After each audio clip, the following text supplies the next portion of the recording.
चले आगे बढ़ेंगे खबरों में। जहां राजधानी में चुनाव से पहले तेज हुई राजनीति के चलते अब दिल्ली सरकार के खिलाफ दिल्ली बीजेपी अध्यक्ष वीरेंद्र सचदेवा समेत नेता प्रतिपक्ष के नेतृत्व में राजघाट पर वृद्धावस्था पेंशन के मुद्दे पर धरना प्रदर्शन किया गया और आरोप लगाया गया है कि दिल्ली सरकार वरिष्ठ नागरिकों के साथ भेदभाव कर रही है। देखिए रिपोर्ट।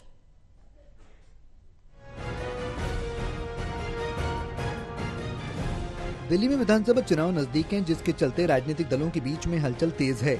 ऐसे में दिल्ली बीजेपी कई आरोपों के साथ आम आदमी पार्टी का घेराव कर रही है। इसी कड़ी में दिल्ली बीजेपी अध्यक्ष वीरेंद्र सचदेवा समेत नेता प्रतिपक्ष विजेंद्र गुप्ता के नेतृत्व में वृद्धावस्था पेंशन को लेकर राजघाट पर धरना दिया गया। इस दौरान दिल्ली बीजेपी अध्यक्ष वीरेंद्र सचदेवा ने कहा कि आपको जवाब देना चाहिए, आखिर दिल्ली में बुजुर्गों की पेंशन क्यों रोकी गई? आम आदमी पार्टी दिल्ली के बुजुर्गों के साथ अन्याय कर रही है और इसी कारण सरकार पिछले 7 साल से पेंडिंग पड़े 5 लाख आवेदनों पर विचार नहीं कर रही है। सरकार के अन्यायपूर्ण और भेदभावपूर्ण नीति के खिलाफ ये विरोध जताया जा रहा है।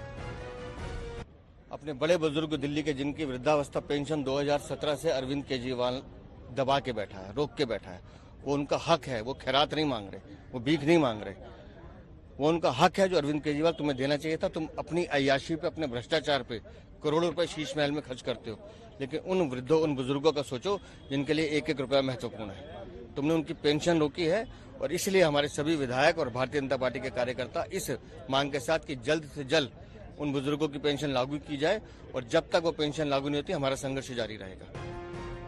वहीं मौजूद नेता प्रतिपक्ष विजेंद्र गुप्ता ने आरोप लगाया कि पिछले 7 सालों में कोई नई पेंशन योजना क्यों नहीं शुरू की गई, जो लगातार कार्यालयों के चक्कर काट रहे हैं। ऐसा करके सरकार वरिष्ठ नागरिकों के साथ भेदभाव कर रही है। प्रतिक्रिया देने को तैयार नहीं है और ना ही बुजुर्गों को किसी प्रकार की राहत देने को तैयार है और रिक्तियां तक भरने को तैयार नहीं है।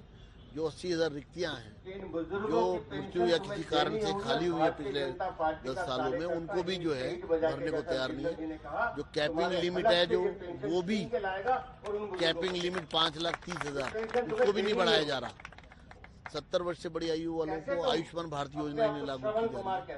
तो ये किस तरह का व्यवहार बुजुर्गों के साथ किया जा रहा है, ऐसी सरकार को हम बख्शेंगे नहीं।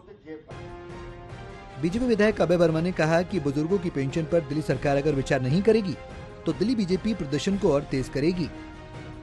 सिक्योरिटी के लिए ये सरकार बिल्कुल नींद में सोई हुई है। मेरा ये कहना है कि जो बुजुर्गों का अधिकार है 2,000 2,500 रुपया देना, वो भी ये सरकार पिछले 8 साल से नहीं दे पा रही। तो कहीं ना कहीं ये सरकार फेल हुई है और बुजुर्गों को केवल आंख में धूल झोंकना। चुनाव आता है, घोषणा कर देते हैं कि अब हम शुरू कर रहे हैं, करते कुछ नहीं है। और जब उनसे हम हाउस में पूछते हैं तो कहते हैं फ्री में पानी तो दे रहे हैं, फ्री में बिजली तो दे रहे हैं, और क्या क्या दे। तो कहीं ना कहीं बुजुर्गों के आत्मसम्मान के साथ ये सरकार खेल रही है और इसका जवाब लोग देंगे। बहरहाल आपको दिल्ली में विधानसभा चुनाव नजदीक हैं, जोरों शोरों से चल रहे आरोपों का असर आगामी चुनाव पर देखा जा सकता है। रिया राय, टोटल टीवी, दिल्ली।